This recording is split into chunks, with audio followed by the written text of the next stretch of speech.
আপনার কথা বলবো।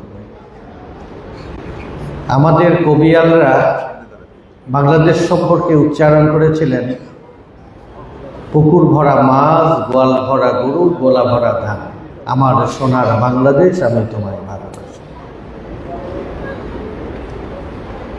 1757 সালে আগে এই বাংলা ছিল সমৃদ্ধ, উন্নত, পৃথিবীর কাছে একটা লোভনীয় জনপদ।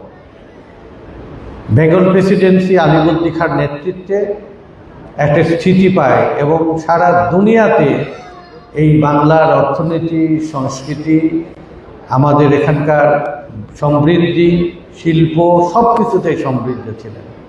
এবং এই জনপদের মানুষ হিন্দু, মুসলমান, বৌদ্ধ, খ্রিস্টান, পাহাড়ের মানুষ, সমতলের মানুষ বসবাসের এক অনুকরণীয় দৃষ্টান্ত স্থাপন করেছিলেন।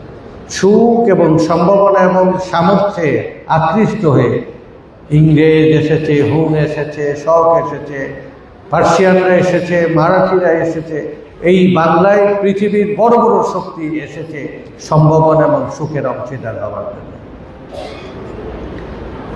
ইংরেজরা প্রথম আমাদেরকে পদোন্নত করে, আমাদের সকল ঐশ্বর্য সম্ভাবনাটাকে পদদলিত করে আমাদের ভিখেরি, নিঃস্ব, রিক্ত করে ফেলে চলে যায়।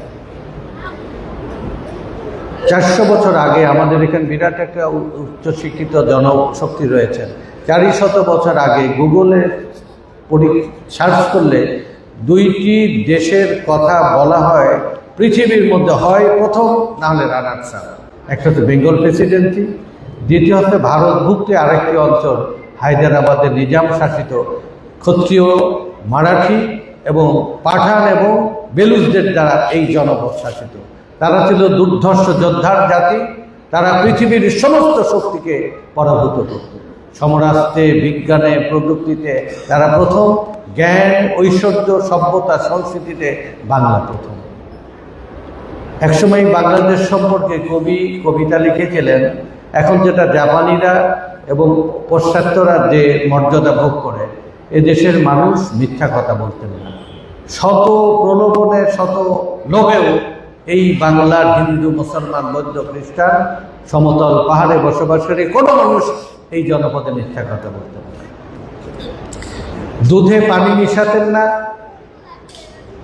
ওজনে কম বেশি করতেন না, এমনকি হীরা জহরত মাপেও তারা কম করতেন না। একটা হাঁড়িতে ভাতটা কখন নামাবে হাঁড়ির খবর মাই জানে। তো আমাদের সম্পর্কে ইন্ডিকেশন দেয় যে পুকুর ভরা মাছ, গোয়াল ভরা